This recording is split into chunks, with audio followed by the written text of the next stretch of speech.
Praise the Lord. பொல்லாரின் தண்டிப்புக்காக வேண்டல்.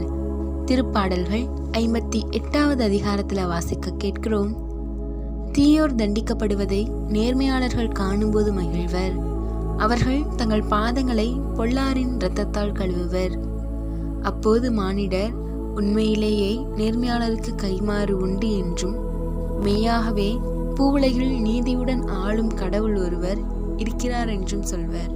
இதோ நம் தேவன் மனிதர் செய்யும் அவரவரின் நன்மை தீமைகளுக்கு ஏற்ப சரியான தீர்ப்பினை வழங்குகின்றார். அவர் நேர்மையாளரை என்றும் மறப்பதில்லை.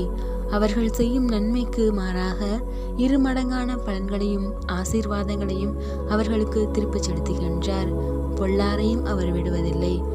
ஆம் மக்களே, நாமும் நேர்மையாளரின் வழியில் வாழ்ந்து இறைவனின் வார்த்தையை தியானிப்போம். இறைவனுக்கு ஏற்ற மக்களாக வாழ்வோம். இயேசுவுக்கே புகழ். மரியே